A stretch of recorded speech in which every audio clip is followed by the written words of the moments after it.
मैं मुस्कान कश्यप जवाहर नवोदय विद्यालय कुरुद से कक्षा 12वीं की छात्रा हूँ। आज मैं एक भारत श्रेष्ठ भारत के तहत छत्तीसगढ़ के लोक संगीत के बारे में बताने जा रही हूँ। छत्तीसगढ़ भारत का एक राज्य है। इसका गठन 1 नवंबर 2000 को हुआ था और यह भारत का 26वां राज्य है। पहले यह मध्य प्रदेश के अंतर्गत था। कहते हैं कि इस समय इस क्षेत्र में 36 गढ़ थे, इसीलिए इसका नाम छत्तीसगढ़ पड़ा। किंतु गढ़ों की संख्या में वृद्धि हो जाने पर भी नाम में कोई परिवर्तन नहीं हुआ। छत्तीसगढ़ भारत का ऐसा राज्य है जिसे महतारी यानी माँ का दर्जा दिया गया है। छत्तीसगढ़ तो वैदिक और पौराणिक काल से ही विभिन्न संस्कृतियों के विकास का केंद्र रहा है।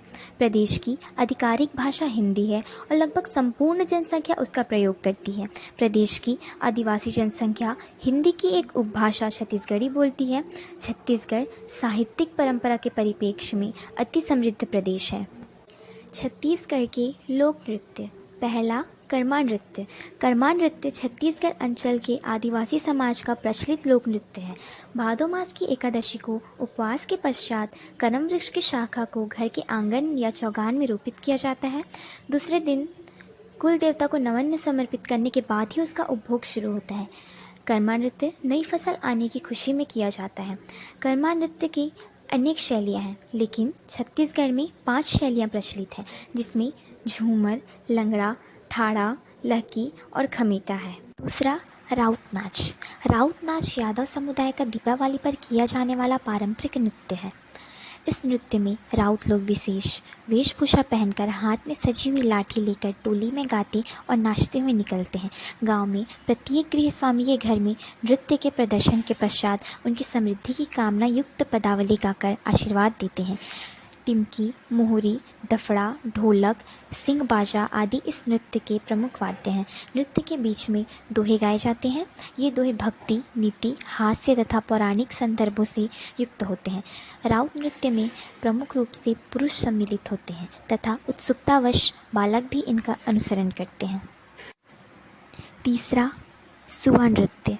सुआ गीत छत्तीसगढ़ राज्य के गोंड स्त्रियों का नृत्य गीत है। यह दीपावली के पर्व पर महिलाओं द्वारा गाए जाने वाला गीत है। सुआ का अर्थ होता है तोता। सुआ एक पक्षी होता है जो रटी रटाई बातों को बोलता या दोहराता है। इस लोकगीत में स्त्रियां तोते के माध्यम से संदेश देते हुए गीत गाती हैं।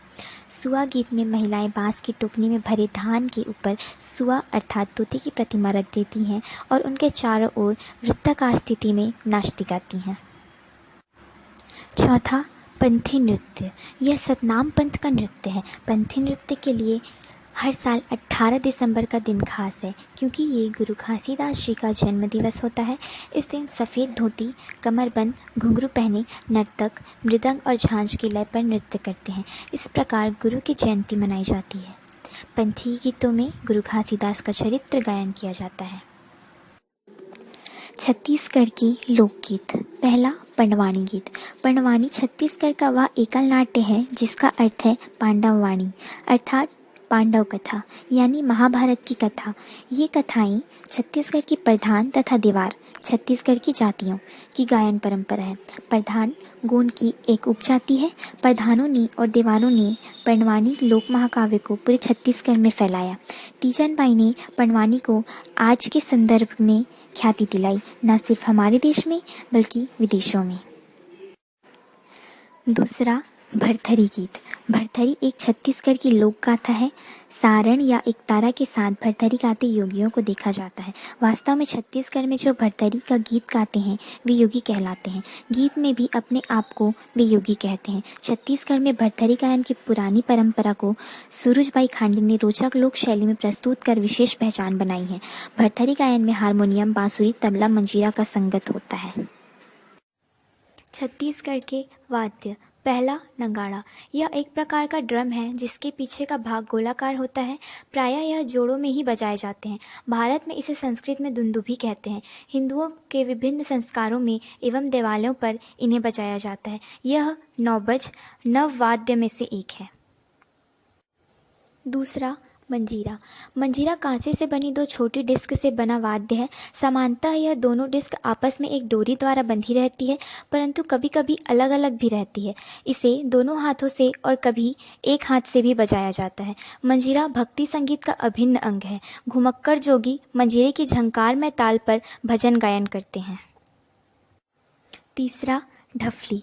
ढफली के घेरे में 3 या 4 जोड़ी झांझ लगे हों तो यह ढफली या खंजेरी का रूप ले लेता है, जिसका वादन चांग की तरह हाथ की थाप से किया जाता है। चौथा, मांदर। मांदर बहुत ही प्राचीन वाद्य है। इनको पहले मिट्टी से ही बनाया जाता था, लेकिन आजकल मिट्टी जल्दी फूट जाने और जल्दी खराब होने के कारण लकड़ी के खोल से बनाए जाते हैं। इनके उपयोग ढोलक के ही जैसे होते हैं। बकरी की खाल से दोनों तरफ छाया जाता है। इनके दोनों तरफ स्याही लगाया जाता है। हाथ से आघात करके इनको भी बजाया जाता है। पांचवा, ढोलक। यह ढोल की भांति छोटे आकार की होती है। लकड़ी की खोल में दोनों तरफ चमड़ा मड़ा होता है। एक तरफ पतली आवाज और दूसरी तरफ मोटी आवाज होती है। मोटी आवाज तरफ खाखन लगा रहता है। भजन, जसगीत, पंडवानी, भरथरी, फाग आदि इसका प्रयोग होता है। छठवां, बांसुरी। यह बहुत ही प्रचलित वाद्य है। यह पोले होते हैं जिस छत्तीसगढ़ में रावत जाति के लोग इसका मुख्य रूप से वादन करते हैं। पंडवानी, भरथरी में भी इसका प्रयोग होता है। धन्यवाद।